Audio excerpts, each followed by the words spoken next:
எதிர அந்த இன்சிடென்ட்னால எனக்கு கவலையாக இருக்கா, கோவமாக இருக்கா அப்படின்றத ப்ராசஸ் பண்ணிவிட்டு ஒரு வாரம் கவலையாக இருங்க. அதோட இன்டென்சிட்டி வந்து ரெடியூஸ் ஆகிடும். ஆனால் இது கொஞ்சம் புதுசாக இருந்தது. எனக்கு தெரிஞ்ச வரைக்கும் எந்த இன்சிடென்ட் இருந்தால் அதை பாசிட்டிவாக மாற்றணும்னு தான் நினைப்போம். நீங்கள் தான் இப்போ புதுசாக கவலைப்படுங்க அப்படின்னு சொல்கிறீங்க.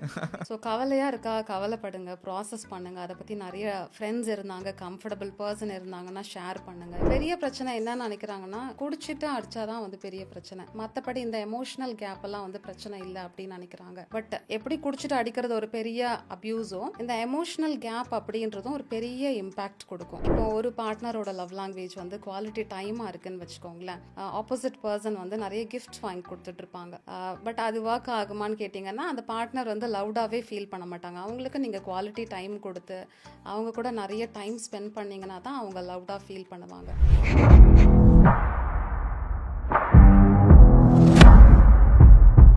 Alright boys, welcome back to the show. இன்றைக்கி எபிசோடில் வந்து லவ், ரிலேஷன்ஷிப், மேரேஜ், டிவோர்ஸ் அந்த மாதிரி விஷயங்கள் தான் பேச போகிறோம். இன்றைக்கி நம்ம கூட வந்து சைக்காலஜிஸ்ட் லேக்கா எட்வின் இருக்காங்க. Hi ma'am, welcome to wisdom talks podcast. Hello sir. Hello, எப்படி இருக்கீங்க? நல்லா இருக்கேன். நீங்கள் எப்படி இருக்கீங்க? நல்லா இருக்கேன் மேம். நீங்கள் ஒரு 9 இயர்ஸாக இந்த ஃபீல்டில் இருக்கீங்க. எந்த அளவுக்கு லவ் ரிலேஷன்ஷிப்பில் எவால்வ் ஆகிருக்குன்னு நினைக்கிறீங்க? எந்த மாதிரி மாறி இருக்கு? இப்போ கம்பேரிட்டிவ்லி நம்ம பேரண்ட்ஸோட ஜென்ரேஷன், நம்மளோட ஜென்ரேஷன் வந்து நம்ம கம்பேர் பண்ணி பார்க்கலாம். ஸோ பேரண்ட் ஜென்ரேஷன் அப்படின்னும் போது பார்த்தீங்கன்னா, ஹஸ்பண்ட் அப்படின்றவங்க ஒரு டாமினன்ட் ரோல், ஒரு ஃபினான்ஸ் இல்லை வீட்டை பார்த்துக்கிறது அந்த மாதிரி ஒரு ரோல் வந்து ப்ளே பண்ணியிருப்பாங்க. ஒய்ஃப் அப்படின்றது குழந்தைங்களை பார்த்துக்கிறது, வீட்டில் உள்ள ஒர்க் எல்லாமே வந்து பார்த்துக்கிறது, அந்த ரோல் ப்ளே பண்ணியிருப்பாங்க. மியூச்சுவல் ரெஸ்பெக்ட் அப்போ ஒரு 50% இருந்திருக்கலாம்னு வச்சுக்கோங்களேன். ஏன்னா இண்டிபெண்ட் அப்படின்றது அந்த கான்செப்ட்ல கிடையாது, நிறைய இடத்துல கிடையாது. இப்போ எப்படி இருக்குன்னா, இப்போ நம்ம ஜென்ரேஷன்ல வந்து அந்த இண்டிபெண்ட் ஃபீல் வந்து நிறைய இருக்கு, மியூச்சுவல் ரெஸ்பெக்ட் இருக்கு, ரெண்டு பேருமே ஒர்க் போறாங்க, ரெண்டு பேருமே வந்து ஹவுஸ் ஹோல்ட் திங்ஸ் பார்க்குறாங்க அப்படின்றது ஒரு மேஜர் டிஃப்ரென்ஸாக எனக்கு ஃபீல் ஆகுது. இப்போ நானுமே அப்படி தான் நினைப்பேன். மென்னு வந்து ப்ரொடெக்ட் பண்ணணும், ப்ரொவைட் பண்ணணும், உமன் வந்து ஸ்பிரிச்சுவலாக வீட்டை பார்த்துக்கணும் அப்படின்னு நினைப்பேன். ரீசெண்டாக நான் ஒரு ட்ரம்ப்போட இன்டர்வியூ கூட பார்த்தேன். அவர் என்ன சொல்லியிருந்தாருன்னா, இப்போ என் ஒய்ஃபை வேலை செய்ய வச்சேன்னா, அவர் பெரிய பிஸ்னஸ் மேனு, அவங்க ஒய்ஃபை பார்த்துக்க வச்சா கூட அவங்க கத்துற மாதிரி வரும், அவங்களோட சாஃப்ட்னஸ் போயிடும் அப்படின்வாங்க. இப்போது நார்மல் ஃபேமிலியாக இருந்தாலும் சரி, ஹஸ்பண்ட் அண்ட் ஒய்ஃப் வேலைக்கு போகிறாங்கன்னா அப்போவுமே அந்த ப்ரெஷர் அந்த மாதிரிலாம் இருக்கும், அந்த சாஃப்ட்னஸ் போய்டுன்னு நினைப்பேன். நான் அப்படி தான் நினைப்பேன். அந்த ஒரு ப்ளசன்ட் இது போயிடும், ஹார்ட் ஆகிடுவாங்க அப்படின்னு நினைப்பேன். அதை எப்படி பார்க்குறீங்க? இதில் ஹார்ட்னஸ் அப்படின்றத தாண்டி இப்போ ஜெண்டர், மேல் ஃபீமேல் அப்படின்றத தாண்டி போத் ஆர் அடல்ட்ஸ். எல்லாருக்குமே சில எக்ஸ்பெக்டேஷன் இருக்கும், நம்மளும் கெரியரில் வந்து நல்லா ஷைன் ஆகணும், ஃபேமிலியும் பார்த்துக்கணும் அப்படின்றது. ஸோ ஈக்குவல் ரெஸ்பான்சிபிலிட்டி எடுத்துக்கிட்டால் பெட்டராக இருக்கும் அப்படின்றது என்னோட வியூவாக இருக்கும். இப்போ இந்த பாட்காஸ்ட் பண்ணுறதுக்கு முக்கியமான காரணமே இப்போ நிறைய டிவோர்ஸ்லாம் நம்ம நியூஸ் பார்த்துட்ருக்கோம். இப்போ எதனால் அந்த அளவுக்கு நிறைய டிவோர்ஸ்லாம் வந்துட்டுருக்குன்னு நினைக்கிறீங்க? டிவோர்ஸ் பொறுத்த வரைக்கும் நிறைய காஸ்ட் ஃபேக்டர்ஸ் இருக்குது. ஒரு கப்பலும் நம்ம வந்து கவுன்சிலிங் பண்ணும்போது பார்த்திங்கன்னா ஒரு 2 இல்லை 3 ரூட் காஸ் சொல்லுவாங்க. இன் ஜென்ரலாக பார்த்தீங்கன்னா கம்யூனிகேஷன் லேக் வந்து நிறைய இருக்குது. இப்போ பேசுறதுக்கு கூட டைம் இல்லை, இப்போ 2 பேருமே ஒர்க் பண்ணுறாங்க, இல்லை ஒருத்தர் ஒர்க் பண்ணிவிட்டு டயர்டாக வீட்டுக்கு வராங்க அப்படின்னும் போது கம்யூனிகேட் பண்ணுறதுக்கு ஒரு 10-15 மினிட்ஸ் கூட பேச மாட்றாங்க அப்படின்றது ஒரு பெரிய ரூட் காஸாக இருக்குது. குவாலிட்டி டைம் ஸ்பெண்ட் பண்ணுறது கிடையாது. எமோஷ்னல் கேப் வந்து நிறைய ஃபீல் ஆகுது. ஜஸ்ட் லைக் ஒரு ரூம்மேட் மாதிரி தான் நாங்கள் வந்து பழகிட்டு இருக்கோம் அப்படின்றது. இதெல்லாம் தாண்டி பர்சனாலிட்டி இஷ்யூஸ்னாலையும் நம்மளுக்கு டிவோர்ஸ் இருக்குது. இப்போ ஒரு பார்ட்னர் வந்து நார்சிஸ்டிக் பர்சனாலிட்டியாக இருந்தாங்க அப்படின்னா அதுவுமே ஒரு ரூட் காஸாக இருக்குது. ஸோ இந்த மாதிரி மல்டிபிள் காஸ் ஃபேக்டர்ஸ் இருக்குது. ஸ்பெசிஃபிக்காக அவங்களோட கன்சர்ன் என்னன்றதை நம்ம செக் பண்ணிவிட்டு அதில் ஒர்க் அவுட் பண்ணால் பெட்டராக இருக்கும். இப்போது நமக்கு அடிக்கடி சண்டை வந்துட்டுருக்கு, இது அடுத்து பிரேக்கப் ஆக போகுது, டிவோர்ஸில் போய் முடிய போகுதுன்னு எந்த சைன்ஸை வச்சு நம்ம கண்டுபிடிக்கலாம்? எமோஷ்னல் டிஸ்கனெக்ஷன் பார்த்தீங்கன்னா நிறைய இருக்கும். 2 பேரும் பேசிக்க மாட்டாங்க, இன்டிமசி வந்து பயங்கரமாக அஃபெக்ட் ஆகும். ஜஸ்ட் லைக் ரூம்மேட்ஸ் மாதிரி 2 பேரும் வருவாங்க, சாப்பிடுவாங்க, படுத்து தூங்குவாங்க, நெக்ஸ்ட் டே மார்னிங் ரொட்டீன் என்னன்றதை பார்த்துட்டு போயிட்டே இருப்பாங்க. கனெக்ஷனே இருக்காது. இன் ஜென்ரலாக வெளியில் அதை பற்றி அவங்க டிஸ்கஸ் பண்ணும்போது சரி இதெல்லாம் ஒரு பிரச்சனையா, பெரிய பிரச்சனை என்னன்னு நினைக்கிறாங்கன்னா, குடிச்சிட்டு அடிச்சாதான் வந்து பெரிய பிரச்சனை, மற்றபடி இந்த எமோஷனல் கேப் எல்லாம் வந்து பிரச்சனை இல்லை அப்படின்னு நினைக்கிறாங்க. பட் எப்படி குடிச்சிட்டு அடிக்கிறது ஒரு பெரிய அப்யூஸோ, இந்த எமோஷனல் கேப் அப்படின்றதும் ஒரு பெரிய இம்பாக்ட் கொடுக்கும். ஸோ எமோஷனல் கேப் தான் வந்து ஃபர்ஸ்ட் நீங்கள் ஃபீல் பண்ணுவீங்க, ப்ளஸ் இன்டிமசியில் வந்து டிஃப்ரென்ஸ் இருக்கும். இது ரெண்டும் மேஜராக நம்ம எடுத்துக்கலாம். இப்போ நீங்கள் 9 இயர்ஸாக கவுன்சிலிங்லாம் கொடுத்துட்ருக்கீங்க. இப்போ நம்ம கவுன்சிலிங் வந்து அந்த ரிலேஷன்ஷிப்பை சரி பண்ண முடியுமா, இல்லை நம்ம பிரிஞ்சிடுறது பெஸ்ட்டுன்னு நினைக்கிறீங்களா? இல்லை, கவுன்சிலிங் வந்து கண்டிப்பாக ஹெல்ப் பண்ணும். எப்போ ஹெல்ப் பண்ணும் அப்படின்னு பார்த்தீங்கன்னா, 2 பார்ட்னர்ஸுமே வில்லிங்காக இருக்காங்க, ஏதோ எங்கள் லைஃப்பில் வந்து ஒரு பிரச்சனை இருக்குது, என்ன பிரச்சனைன்னு எங்களால் ஐடென்டிஃபை பண்ண முடியல, சரி பண்ணுறதுக்கும் முடியல.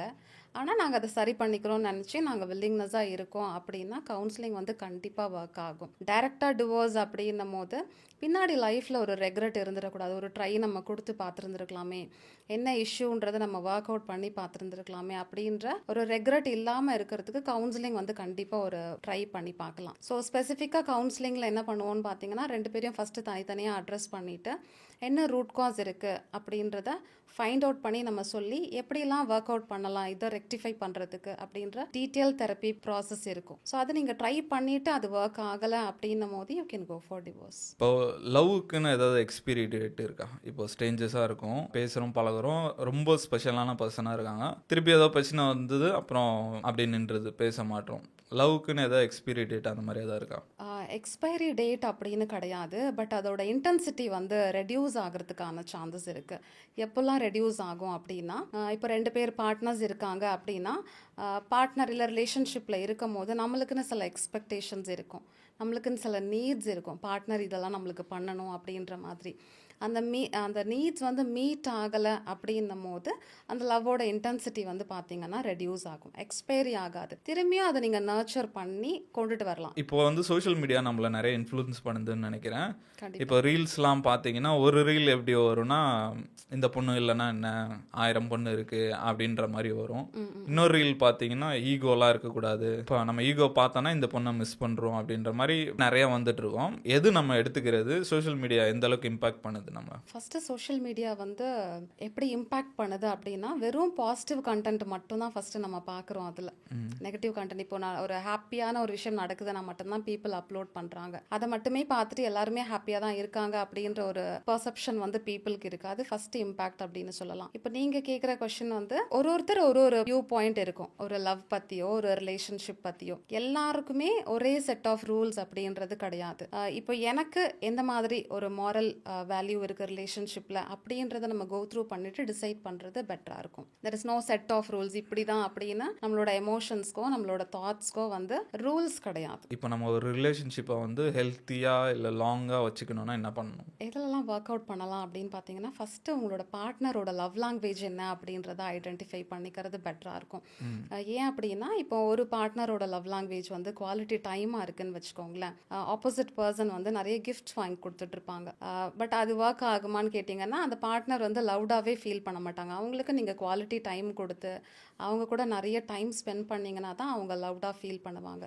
ஸோ அவங்களோட லவ் லாங்குவேஜில் ஃபர்ஸ்ட் ஒர்க் அவுட் பண்ணலாம். அதை ஐடென்டிஃபை பண்ணி ஒர்க் அவுட் பண்ணாலே நல்லா பெட்டராக இருக்கும். Communication at least daily 15 to 30 minutes அன்னைக்கு டேயில் என்ன நடந்தது 2 பேருமே டிஸ்கஸ் பண்ணலாம். இப்போ 2 பேருமே ஒர்க் பண்ணுறாங்க அப்படின்னா, அன்னைக்கு டெய்லி ஆஃபீஸில் என்ன நடந்தது, வீட்டில் என்ன நடந்தது, கிட்ஸ்க்கு நம்ம என்ன பண்ண போகிறோம் அப்படின்றத பேசலாம். இல்லை ஒரு பார்ட்னர் வீட்டில் இருக்காங்க அப்படின்னா, வீட்டில் என்ன விஷயங்கள்லாம் நடந்தது, என்னெல்லாம் அவங்க பண்ணாங்க அப்படின்னு மியூச்சுவலாக ஒரு 10 to 15 minutes மினிமம் இல்லை மேக்ஸிமம் ஒரு 30 minutes ஆகுது உட்காந்து பேசுகிறது அப்படின்றது பெட்டராக ஃபீல் ஆகும். குவாலிட்டி டைம், ஃபேமிலி டைம் அப்படின்றது ரொம்ப முக்கியமான விஷயம். இப்போ நம்ம எல்லாருமே ஒர்க் பண்ணுறதுனால ஓடிக்கிட்டே இருக்கும். ஃபேமிலிக்கோ இல்லை பார்ட்னருக்கோ டைம் ஸ்பெண்ட் பண்ணுறதுக்கு கூட வந்து நேரம் இல்லாமல் ஓடுறோம். வீக்லி ஒன்ஸ் இல்லை 10 days ஒன்ஸ் ஃபேமிலி டைம், ஒரு அவுட்டிங் போகிறது, இல்லை வீட்லேயே உட்காந்து கம்யூனிகேட் பண்ணி பேசுகிறது. இப்போ வீட்டில் இருக்கோம் அப்படின்ற கான்செப்ட் எப்படி எடுத்துக்கிறாங்கன்னா, நான் வீட்டில் தானே இருக்கேன், அது ஜஸ்ட் ஒரு ஃபிசிக்கல் ப்ரெசன்ஸ் மட்டும் தான் கொடுக்குறோம். நான் எப்பயுமே வீக்கெண்டில் வீட்டில் தாங்க இருக்கேன், பட் அப்பயுமே அவங்க சாட்டிஸ்ஃபை ஆக மாட்றாங்க. வீட்டில் ஜஸ்ட் லைக் தட் நம்ம உட்காந்து டிவி பார்க்குறது அப்படின்றது குவாலிட்டி டைம் கிடையாது. பார்ட்னர் கூட உட்காந்து பேசுகிறது இல்லை குழந்தைங்க கூட டைம் ஸ்பெண்ட் பண்ணுறது, இதிலெல்லாம் ஒர்க் அவுட் பண்ணால் ஹெல்த்தியாக இருக்கும். இப்போ நம்ம ஒரு பர்சனை லவ் பண்ணுறோம் அப்படின்ட்டு எப்படி கண்டுபிடிக்கும்? இப்போ அது ஒரு ஃபீலிங் தானா, இல்லை அவங்களோட ஃப்ளாஸ்லாம் தெரிஞ்சுட்டு ஓகே இவங்க கூட தான் நம்ம வாழ போகிறோம் அப்படின்னு நம்ம ஒரு கமிட்மெண்ட்டுக்குள்ளே வர்றது தானா? லவ்னா என்ன உங்களை பொறுத்த லவ் வரைக்கும்? அப்படின்றது பார்த்தீங்கன்னா, ஃபஸ்ட்டு அந்த பர்சனை அண்டர்ஸ்டாண்ட் பண்ணி அவங்கள அப்படியே நம்ம அக்செப்ட் பண்ணிக்கிறது அப்படின்றது தான் ஹெல்த்தியாக போகும். இப்போ வந்து நம்ம எல்லாருமே பார்த்திங்கன்னா இண்டிவிஜுவல் பர்சனாலிட்டிஸ். நம்மளோட பர்சனாலிட்டி எங்கே பில்ட் ஆகிருக்கோன்னு பார்த்திங்கன்னா, ஒருத்தரோட பேரண்டிங், அவங்க யார் கூட ஃப்ரெண்ட்ஸாக இருந்திருக்காங்க, அவங்களோட பாஸ்ட் எக்ஸ்பீரியன்ஸ் என்ன, இதை பேஸ் பண்ணி தான் ஒரு பர்சனாலிட்டி வந்து பில்ட் ஆகிருக்கும். இப்போ ஒரு லவ்வில் நம்ம என்ட்ரு ஆகும்போதே நம்மளுக்கு ஒரு 25 இயர்ஸ் ஆயிருக்கும்னு வச்சுக்கோங்களேன் மினிமம். அந்த 25 இயர்ஸாக அவங்க ஒரு லைஃப் லீட் பண்ணியிருந்திருப்பாங்க. இந்த பர்சன் ஆப்போசிட் பர்சன் அவங்களும் வேற ஒரு லைஃப் வேற ஒரு எக்ஸ்பீரியன்ஸில் லீட் பண்ணியிருப்பாங்க. ஸோ என்னோட பார்ட்னர் எந்த மாதிரி பர்சனாலிட்டி, அவங்க ஒரு இன்ட்ரோவர்ட்டா எக்ஸ்ட்ரோவர்ட்டா, ஒரு ப்ராப்ளம் அப்படின்னா எப்படி ரிசால்வ் பண்ணுவாங்க, எப்படி ரியாக்ட் பண்ணுவாங்க அப்படின்றத அண்டர்ஸ்டாண்ட் பண்ணி அக்செப்ட் பண்ணிக்கிட்டாலே பெட்டராக இருக்கும். சில பேர் என்ன பண்ணிடுறாங்கன்னா என்ன போலவே அவங்க மாறணும் அப்படின்னும் போது அங்கே வந்து கான்ஃப்ளிக்ஸ் நிறைய வர ஆரம்பிக்கும். இப்போ நீங்கள் சொன்னீங்க சின்ன வயசு வளர்கிற விதம் அப்படின்ற மாதிரி சொன்னீங்க. இப்போ ஒரு சின்ன பையன் அவன் வரும்போது ஒரு தப்பான ரிலேஷன்ஷிப்பில் இருந்து அது ஒரு ட்ராமா மாதிரி இருந்து ஒரு பெரிய வயசு வரும்போது ஒரு கனெக்ட் பண்ணிக்க கஷ்டப்பட்டாங்கன்னா அவங்க எந்த மாதிரி இது பண்ணணும்? கண்டிப்பாக இப்போ நீங்கள் சொல்கிற எக்ஸாம்பிளில் பார்த்தீங்கன்னா இன்செக்யூர்ட் ஃபீல் நிறைய இருக்கும், ட்ரஸ்ட் இஷ்யூஸ் நிறைய இருக்கும். இது ரெண்டும் இருக்கும்போது ஃபியர் அதிகமாக இருக்கும். பாஸ்ட் ரிலேஷன்ஷிப்பில் இருந்த மாதிரியே தான் இப்போ நம்ம ப்ரெசன்ட் பார்ட்னரும் இருப்பாங்களோ, அவங்களோட சின்ன சின்ன பிஹேவியரும் ஓகே அவங்களும் இப்படி தானே பண்ணாங்க, இந்த பர்சனும் அப்படி தான் இருப்பாங்களோன்ற ஃபியர் அதிகமாக இருக்கும். ஸோ ஃபியர் என்ன கைண்ட் ஆஃப் ஃபியர் இருக்குதுன்றதை அவங்க ரூல் அவுட் பண்ணி ஒர்க் அவுட் பண்ணி பார்க்கலாம். சப்போஸ் அந்த ஃபியர்லேருந்து அவங்களால வெளியில் வர முடியல, இதனால ரிலேஷன்ஷிப் அஃபெக்ட் ஆகுது அப்படின்னு தோணுச்சுன்னா கவுன்சிலிங் செஷன்ஸ் வந்து அட்டன் பண்ணலாம். அதில் வந்து நம்ம அந்த ஃபியரில் இன்செக்யூரிட்டியில் பாஸ்டில் நடந்த ட்ராமாலேருந்து வெளியில் வரதுக்கான தெரப்பி செஷன்ஸ் வந்து நம்ம அவங்களுக்கு சொல்லிக் கொடுப்போம். எது நார்மலான ஒரு விஷயம்? இப்போ நம்ம ஒரு இன்செக்யூரிட்டி இருக்குது, ஒரு பொசிசிவ்னஸ் இருக்குன்னா ஓகே இது நம்மளே பண்ணிக்கலாம், இல்லை இதுக்கு மேலே நீங்கள் கவுன்சிலிங் போகணுன்னா எது அந்த லிமிட் எதுன்னு சொல்லுவீங்க? லிமிட்டேஷன் எப்படின்னு எடுத்துக்கலாம்னா, இப்போ என்னை அது டெய்லி ரொட்டீன் அஃபெக்ட் பண்ணலை, என்னோட ரிலேஷன்ஷிப் வந்து அஃபெக்ட் ஆகலை, அப்பப்போ எனக்கு ஒரு தாட் வருது, 1-2 நாள் அதை பற்றி யோசிக்கிறேன், அப்புறம் நான் மறந்துடுறேன் அப்படின்னா தட்ஸ் குவைட் நார்மல். நீங்கள் இன்டர்வென்ஷன் கொடுக்கணுன்றது இல்லை. இப்போ எனக்கு இந்த ஒரு ஃபியர்னால எனக்கும் அது அஃபெக்ட் ஆகுது, என்னோட பார்ட்னருக்கும் அஃபெக்ட் ஆகுது, ரிலேஷன்ஷிப்பில் வந்து அது நிறைய கான்ஃப்ளிக்ட் சண்டை வருது, நான் ஏதாவது போய் கொஷின் கேட்டுகிட்டே இருக்கேன், அவங்களுக்கு அதை எப்படி ரிசால்வ் பண்ணணும்னு தெரியாமல் ஃபைட்ஸ் நிறைய வருது அப்படின்னா நம்ம கவுன்சிலிங் செஷன்ஸ் வந்து எடுத்துக்கலாம். இப்போ இன்செக்யூரிட்டி பற்றி கொஞ்சம் பேசலாம். இப்போ எனக்கு வந்து ஒரு பொண்ணு பிடிச்சிருக்கு, அந்த பொண்ணுக்கும் என்ன பிடிச்சிருக்கு, அவங்க வந்து ரொம்ப அழகாக இருக்காங்க, 10 out of 10. அவங்களுக்கு வந்து நிறைய மேல் ஃப்ரெண்ட்ஸ் இருக்குது. அது அவங்க வந்து அவங்ககிட்ட பேசும்போது நம்மளுக்கு வந்து ஒரு பொசசிவ் இல்லை இன்செக்யூரிட்டி அந்த மாதிரி இருக்கலாம். எனக்கு இருக்க ஃபீலிங் என்னது, இன்செக்யூரிட்டியா இல்லை பொசசிவ்னஸா? அது பொசசிவ்னஸ் அப்படின்றத தாண்டி இன்செக்யூர்ட் ஃபீல் இருக்குது. ஃபியர் தான் அகெயின் நம்ம ரூல் அவுட் ஸ்பெசிஃபிக் எமோஷனில் நம்ம ரூல் அவுட் பண்ணணும் அப்படின்னா இந்த ரிலேஷன்ஷிப் பிரேக் ஆகிடுமோ, இல்லை அந்த பொண்ணு நம்மளை விட்டு போயிடுவாங்களோ அப்படின்ற ஃபியர் ஃபேக்டர் தான் நிறைய இருக்கும். அந்த ஃபியர் ஃபேக்டர் என்ன பண்ணணும்னு பார்த்தீங்கன்னா, அந்த ரிலேஷன்ஷிப்பில் இருக்கும்போது மல்டிபிள் கொஷின்ஸ் வரும். ஏன் அந்த பையன்கிட்ட போய் பேசுகிறாங்க, நம்மளை விட்டு போயிடுவாங்களோ, இல்லை வேறு யாராவது நம்மளை விட அட்ராக்டிவாக இருந்தால், இல்லை நம்மளோட நல்ல பொசிஷனில் இருந்தால் நம்மளை விட்டு போயிடுவாங்களோ அப்படின்னு மல்டிபிள் கொஷின்ஸ் வந்துக்கிட்டே இருக்கும். அது ஹெல்த்தியாக ரிலேஷன்ஷிப் எடுத்துகிட்டு போகுமான்னு கேட்டிங்கன்னா கிடையாது. ஸோ நம்ம அந்த இன்செக்யூர்ட் ஃபீலிங்கில் ஒர்க் அவுட் பண்ணி அந்த ஃபியரை ரெடியூஸ் பண்ணிட்டோம் அப்படின்னா ரிலேஷன்ஷிப் ஹெல்த்தியாக இருக்கும். இதுக்கு பொசசிவ்னஸ் அப்படின்ற மாதிரி லேபிள் பண்ண வேண்டாம். இப்போ இன்செக்யூரிட்டி இருந்தால் எந்த மாதிரி ஒர்க் அவுட் பண்ணோம் அவங்க? இன்செக்யூரிட்டி இருக்குது அப்படின்னும் போதே நம்ம ஃபியரில் தான் வந்து தெரப்பி செஷனில் ஒர்க் அவுட் பண்ணுவோம். என்ன கைண்ட் ஆஃப் ஃபியர் இருக்குதுன்றதை எழுத சொல்லுவோம். லைக் இப்போ நான் சொன்ன எக்ஸாம்பிள் மாதிரி என்னை விட்டுட்டு போயிடுவாங்களோ அப்படின்றது ஒரு ஃபியராக இருக்கும். வேறு என்னை விட பெட்டர் பர்சன் வந்தாங்கன்னா நம்மளை விட்டுட்டு போயிடுவாங்களோ, நம்ம மேலே எப்பயுமே அஃபெக்ஷனாக இருக்க மாட்டாங்களோ அப்படின்ற கொஷின்ஸ்லாம் வரும். இந்த கொஷின்ஸ் எல்லாம் ஃப்ரேம் பண்ணிவிட்டு அவங்களோட தாட்ஸை நம்ம ரெகுலேட் பண்ண சொல்லுவோம். ஓகே அவங்க போயிடுவாங்கன்றதுக்கு ஏதாவது எவிடன்ஸ் இருக்கா, இதை பற்றி யோசிக்கும் போது உங்களுக்கு ஏதாவது ப்ராப்ளம் சால்வ் ஆகுதா அப்படின்ற மாதிரி எமோஷன்ஸ் அண்ட் தாட்ஸை ரெகுலேட் பண்ணுற தெரப்பீஸ் வந்து சொல்லிக் கொடுப்போம். இப்போல்லாம் பார்த்தீங்கன்னா இப்போ லவ் மேரேஜா அரேஞ்ச் மேரேஜாக கேட்டுட்டு இருப்பாங்க. இப்போ எல்லாம் வந்து நோ மேரேஜ் அப்படின்றாங்க. அவங்க கமிட்மெண்ட்டுக்கு ரெடியாக இல்லை. அது எப்படி பார்க்குறீங்க? அது இல்லாமல் இப்போ கேஷுவல் ரிலேஷன்ஷிப்லாம் அதிகமாகிடுச்சு, அது எப்படி பார்க்குறீங்க? ஸோ கேஷுவல் ரிலேஷன்ஷிப் வந்து அதிகமானதுனால அந்த கமிட்மெண்ட்டுக்குள்ளே போகிறது வந்து ஒரு பெரிய ஃபியராகவே இருக்குதுன்னு சொல்லலாம். ஏன் அப்படின்னா இப்போ கேஷுவல் ரிலேஷன்ஷிப்லேயே உங்களுக்கு எல்லா நீட்ஸுமே சாட்டிஸ்ஃபை ஆகிடுது. ஒரு எமோஷ்னல் கனெக்ஷனாக இருக்கட்டும், இல்லை ஒரு இன்டிமசியாக இருக்கட்டும், டைம் ஸ்பெண்ட் பண்ணுறதுக்காக இருக்கட்டும், எல்லாமே எனக்கு ஒரு லிமிட்டட், எனக்கு எவ்வளோ தேவையோ அவ்வளோ கிடச்சிருது. அகெயின் நான் திரும்ப வீட்டுக்கு வரும்போது நான் ஒரு இண்டிபெண்ட் பர்சனாக இருக்கேன். இங்கே எதுவும் வீட்டில் வரும்போது எனக்கு கமிட்மெண்ட்ஸ் கிடையாது. ஸோ என்னோடய நீட்ஸும் சாட்டிஸ்ஃபை ஆகுது. என்னை யாரும் கமிட்மெண்ட்டுக்குள்ளே வந்து லாங் டேர்மில் டிஸ்டர்ப் பண்ணுறதுக்கோ, இல்லை எனக்கு ஒரு ஃபைட்ஸை வந்து ஃபேஸ் பண்ணுறதுக்கோ வேணாம், அந்த கான்ஃப்ளிக்ஸ்லாம் வேணாம் அப்படின்றதும் ஒரு ரீசனாக இருக்கலாம். ஃபியர் ஆஃப் கமிட்மெண்ட்டும் இருக்குது. எதுக்கு நான் ஒரு ரிலேஷன்ஷிப்புக்குள்ளே போய் தான் இதை வந்து எல்லாமே நீட் சாட்டிஸ்ஃபை பண்ணிக்கணுன்றது இல்லை. கேஷுவல் ரிலேஷன்ஷிப்பில் இல்லை ஃப்ரெண்ட்ஷிப்லேயே வந்து எனக்கு எல்லாமே கிடச்சிருது அப்படின்ற தாட் ப்ராசஸ் இப்போ நிறையா இருக்குது. இப்போ ஒரு பர்சன் வந்து தொடர்ந்து கேஷுவல் ரிலேஷன்ஷிப்லேயே இருக்காங்க, ஒன் நைட் ஸ்டாண்ட் அந்த மாதிரிலாம், எந்த அளவுக்கு அவங்களுக்கு அஃபெக்ட் ஆகும் அது ஒரு ரிலேஷன்ஷிப்புக்குள்ளே போகிறதுக்கு? மேரேஜ் அப்படின்றதே வேணான்னு ஃபஸ்ட்டு நினைப்பாங்க. அது வந்து ஒரு லாங் டேர்ம் கமிட்மெண்ட். நம்ம ஒரு பர்சனை கூடவே வச்சு ட்ராவல் பண்ணிட்டு இருக்க மாதிரி இருக்கும். அந்த கமிட்மெண்ட் வேண்டான்றது ஒரு ஃபஸ்ட்டு ட்ராபேக்காக இருக்கும். மேம் இப்போ வந்து ப்ரீ மேரிட்டல் கவுன்சிலிங் வந்து ரொம்ப நிறையா வந்துட்டு இருக்காங்க. அதை எப்படி பார்க்குறீங்க? அவங்க வரும்போது என்ன மாதிரி பிரச்சனையோட வராங்க? இப்போ ப்ரீமரைட்டல் கவுன்சிலிங் அப்படின்றது நிறைய வந்து பீப்புள் வந்து அப்ரோச் பண்ணுறாங்க. அதுவே வந்து பார்த்திங்கன்னா நல்ல விஷயம். எப்படி அப்ரோச் பண்ணுறாங்கன்னா, இப்போ நாங்கள் ஒரு ரிலேஷன்ஷிப்பில் போக போகிறோம், எந்த மாதிரியான இஷ்யூஸ்லாம் நாங்கள் ஃபேஸ் பண்ணுவோம், இல்லை என்னோட பார்ட்னரோட பர்சனாலிட்டி என்ன, என்னோட பர்சனாலிட்டி என்ன, எங்களோட லவ் லாங்குவேஜ் என்ன, எந்த மாதிரி கான்ஃப்ளிக்ஸ்லாம் வரும் அப்படின்னா ப்ரையராக இப்போ வராங்க.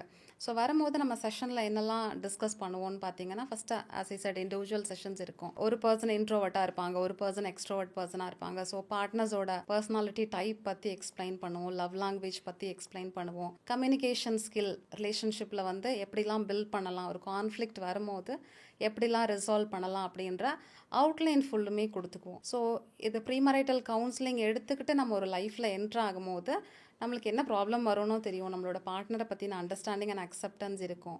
ஸோ இன்னும் பெட்டராக லைஃப் லீட் பண்ணுறதுக்கு ஹெல்ப் பண்ணும். நான் ஆன்லைனில் பார்த்தம்போது என்ன சொன்னாங்கன்னா, கேர்ள்ஸ்க்கெலாம் வந்து ட்ராமா பிடிக்கும் அப்படின்னு சொல்லுவாங்க. எப்போவுமே ரொம்ப நல்லவங்களாக இருந்தோன்னா, இப்போ ஒரு ஃபுட்பால் பிளேயர் காக்கான்னு அவர் வந்து ரொம்ப நல்லவராக இருக்காங்கன்னு அவங்க ஒய்ஃப் டிவோர்ஸ் பண்ணிட்டாங்க. அந்த மாதிரி எப்போவுமே அவங்கள ஒரு அப் அண்ட் டவுன்ஸ்லேயே வச்சுக்கணும், சண்டை போடணும், நல்ல பாசமாக இருக்கணும் அப்படிலாம் சொல்லுவாங்க. அதெல்லாம் உண்மையா? எந்த ஒரு ரிலேஷன்ஷிப்லேயும் இல்லை லைஃப்லேயும் பார்த்தீங்கன்னா ஹாப்பி எமோஷன் மட்டும்தான் இருக்குமான்னு கேட்டிங்கன்னா கிடையாது. எந்த 2 பர்சன், அது வந்து பார்ட்னராக இருக்கட்டும், சிப்ளிங்ஸாக இருக்கட்டும், அப்பா அம்மாவாக இருக்கட்டும், 2 பர்சன் இருந்தாங்க அப்படின்னா அந்த இடத்துல ஃபைட்ஸ் கண்டிப்பாக இருக்கும், கான்ஃப்ளிக்ஸ் கண்டிப்பாக இருக்கும். பட் அதை நம்ம எப்படி ரிசால்வ் பண்ணுறது அப்படின்றது தான் இட் மேட்டர்ஸ். 1-2 நாளில் பேசி நம்ம கம்யூனிகேட் பண்ணி ரிசால்வ் பண்ணுறோமா, இல்லை லாங் டேர்மில் எடுத்துகிட்டு போகிறோமா அப்படின்றது தான் வந்து நம்ம ஒர்க் அவுட் பண்ணக்கூடிய விஷயம். இப்போ நம்ம ஒரு கான்ஃப்ளிக்ட் வருது, சண்டை வருது, அப்போ என்ன பண்ணணும் நம்ம? இப்போ ரிலேஷன்ஷிப் பொறுத்த வரைக்கும் பார்த்தீங்கன்னா கான்ஃப்ளிக்ட் எதனால் வருதுன்ற ரூட் காஸை வந்து ஐடென்டிஃபை பண்ண சொல்லுவோம். ஒரு எக்ஸாம்பிளோட சொல்லணும் அப்படின்னா, 2 பேருமே ஒரு இஷ்யூ நடக்குதுன்னு வச்சுக்கோங்களேன். ரிசால்வ் பண்ணுறதுக்கு 2 பார்ட்னர்ஸுமே டிஃப்ரெண்ட் ஒப்பீனியன் கொடுப்பாங்க. ஸோ ஏன் டிஃப்ரெண்ட் ஒப்பீனியன் வருதுன்னா, அவங்களோட பாஸ்ட் எக்ஸ்பீரியன்ஸை வச்சு தான் ஒப்பீனியன் கொடுப்பாங்க. ஒப்பீனியன் கொடுக்கும் போது ஆப்போசிட் பர்சனுக்கும் வந்து ஓகே அவங்களோட சொல்யூஷனும் தப்பு கிடையாது, என்னோட சொல்யூஷனும் தப்பு கிடையாது, மிட் கிரவுண்ட் சொல்யூஷன் என்ன எடுத்துகிட்டு வரலாம் அப்படின்றதுல ஒர்க் அவுட் பண்ணால் பெட்டராக இருக்கும். இப்போ ரிலேஷன்ஷிப்பில் ஈகோலாம் எப்படி நம்ம ஹேண்டில் பண்ணுறது? இப்போ நம்ம சண்டை போட்டுக்கிறோம், நமக்கு ஒரு ஈகோ இருக்கும், நம்ம போய் பேசிட்டால அவங்க வந்து பேசிட்டோம், அதை எப்படி ஹேண்டில் பண்ணுறது? ஈகோ அப்படின்றது நம்மளுக்கு ஹெல்ப் பண்ணுமா ரிலேஷன்ஷிப்பில் அப்படின்னு கேட்டிங்கன்னா கிடையாது. இங்கே ஈகோ இருக்கிறதுனால நம்ம ரிலேஷன்ஷிப் வந்து அன்ஹெல்தியாக போகுது அப்படின்னு பார்ட்னர்ஸ் நம்ம உட்காந்து பேசி அதை ரிசால்வ் பண்ணுறது நல்லது. ஈகோ பார்த்திங்கன்னா டிவோர்ஸ் வரைக்கும் கொண்டு போய்விடும். நான் ஏன் இறங்கி போய் பேசணும் அப்படின்னு ஒரு பார்ட்னர் நினைக்கிறாங்கன்னா, இன்னொரு பார்ட்னர் வந்து அதை எக்ஸ்பிளைன் பண்ணலாம். இதில் வந்து நமக்கு ஈகோ வந்து கிளாஷ் ஆகி நம்மளோட ரிலேஷன்ஷிப் வந்து அன்ஹெல்தியாக போகுது, நம்ம மியூச்சுவலாக வந்து இதை உட்காந்து டிஸ்கஸ் பண்ணி ரிசால்வ் பண்ணலாம் அப்படின்ற பேசி ரெக்டிஃபை பண்ணலாம். இப்போ நம்ம இதெல்லாம் பார்க்கும்போதே தெரியுது, கம்யூனிகேட் பண்ணால் முடிஞ்ச அளவுக்கு சால்வ் பண்ணலான்ட்டு.